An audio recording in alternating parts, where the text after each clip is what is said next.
رسول کائنات صلی اللہ تعالیٰ علیہ وسلم جب دنیا میں تشریف لائے نا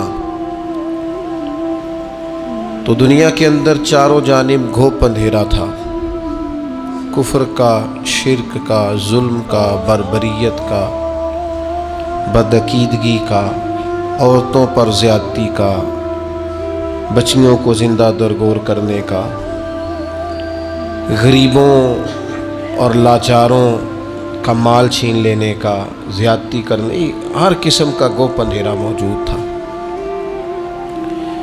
نبی اکرم صلی اللہ تعالیٰ علیہ وسلم کی تشریف آوری کے بعد حضور کی عمر مبارک جب 40 سال کی ہوئی تو اللہ تعالیٰ نے پہلی وحی نازل فرمائی۔ اب اس پہلی وحی کے اندر چونکہ بہت سارے اندھیرے تھے، بہت ساری آزمائش تھی، سوال یہ تھا کہ سب سے پہلا حکم کیا ہے؟ سب سے پہلے توحید کی بات کی جائے، سب سے پہلے غریب کی بات کی جائے، سب سے پہلے عورتوں کے حقوق کی بات کی جائے، سب سے پہلی بات کیا کی جائے؟ لیکن قربان جائیں، جب پہلی وحی نازل ہوئی ہے تو پہلی بات یہ کی گئی کہ اقرا، پڑھیے،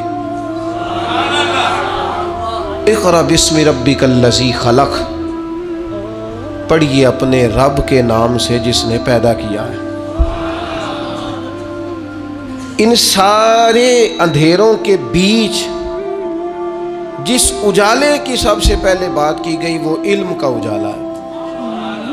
پہلے پڑھیں، علم حاصل کریں۔ جب انسان پڑھتا ہے، علم حاصل کرتا ہے تو پھر اسے پتہ چل جاتا ہے کہ عقیدہ توحید کتنا ضروری ہے۔ پھر اسے خود بخود احساس ہو جاتا ہے کہ نبی پاک علیہ السلام کی محبت، حضور کی فرما برداری یہ کس قدر ضروری ہے۔ جب انسان تعلیم حاصل کرتا ہے، شعور کی بلندیاں حاصل کرتا ہے تو اسے پتہ چل جاتا ہے عورتوں کے حقوق کیا، اسے سمجھ آنے لگ جاتی ہے کہ مظلوم، غریب، لاچار کی مدد کیسے کرنی ہے۔ پہلی بات یہ ہے کہ اقرا، پڑھیے۔ تعلیم ایک ایسا نور ہے جو سارے اندھیروں کو دور کر دیتا ہے۔ آپ کسی کمرے میں داخل ہو جائیں، اس کمرے میں سانپ بھی ہے، بچھو بھی ہے، کچھ اور موذی جانور بھی ہیں۔ اب ایک بات تو یہ ہے کہ آپ الگ الگ محنت کریں، پہلے بچھو کو ماریں، پھر موذی جانور دیگر ماریں، پھر آپ سانپ کو ماریں، الگ الگ محنت کریں، قابو کریں۔ ایک تو یہ بات ہے، اور ایک یہ ہے کہ آپ اس طرح کریں، اس اندھیرے کمرے میں نا روشنی کا بندوبست کریں۔ آپ اس میں چراغ جلا دیں، سانپ بھی دوڑنا شروع کر دے گا، نکل جائے گا، بچھو بھی نکل جائے گا، چونکہ یہ سب اندھیرا ڈھونڈتے ہیں۔ آپ روشنی کر دیں، یہ نکل جائیں گے سارے۔ علم کی روشنی آپ دنیا کے اندر پیدا کر دیں، اندھیرے ویسے ہی سارے دور ہو جائیں گے، اندھیرے دور ہو جاتے ہیں۔ شرط کیا ہے؟ اقرا بسم ربک الذی خلق، پڑھیے اس رب کے نام سے جس نے پیدا کیا۔ تعلیم جب انسان اپنی زندگی میں لے آتا ہے، اور تعلیم جب انسان حصول کی کوشش شروع کر دیتا ہے، میں علم کی تقسیم دو طرح سے کیا کرتا ہوں۔ میری رائے ہے کہ علم دو ہیں، ایک علم خالی علم ہے اور ایک علم نافع ہے۔ ایسا علم جو شخص حاصل کرتا ہے جس سے کوئی نفع حاصل نہیں ہوتا تو اس علم کی کوئی ضرورت نہیں، لیکن وہ علم جس سے نفع حاصل ہو، وہ دینی علم ہو یا کسی ہنر کا علم ہو، کسی ٹیکنالوجی کا علم ہو جس سے انسانوں کا فائدہ ہو، وہ سارے علوم جو فائدہ مند ہوں وہ علم ہیں۔ مولانا صاحب بڑے عالم ہیں، بڑے فقیہ ہیں، بڑے زبردست ہیں، بات بڑی مضبوط کرتے ہیں اور استدلال بڑا عمدہ کرتے ہیں اور قوت استدلال بڑی رکھتے ہیں، لیکن اگر مولانا کو مائک چلانے والا مائک ہی نہ چلا کے دے اور بنانے والا بنا کر ہی نہ دے تو وہ بات آگے پہنچائی جا سکتی ہے؟ تو یہ جس بندے نے اس کا علم حاصل کیا، اس کا علم بھی علم نافع ہے، اس نے بھی فائدہ کیا ہے۔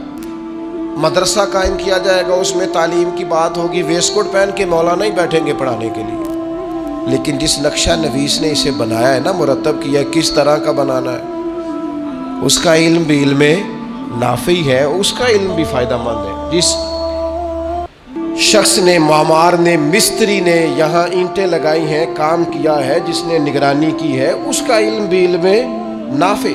ہم ایک دوسرے کی ضرورت کو محسوس کریں، اور جتنے بھی علوم لوگوں کے لیے فائدہ مند ہیں ان سب علوم کی اہمیت کا اقرار کریں، اور پھر دنیا کے اندر سفر کریں تاکہ مسلمانوں کی آنے والی نسل علوم والی ہو، علم و حکمت والی ہو۔ ضرورت پڑ گئی تھی نا کشتی بنانے کی، تو بنائی نا کشتی حضرت نوح علیہ السلام نے۔ ضرورت پڑ گئی تھی نا کپڑے سینے کی، تو سیے نا کپڑے جناب ادریس علیہ السلام نے۔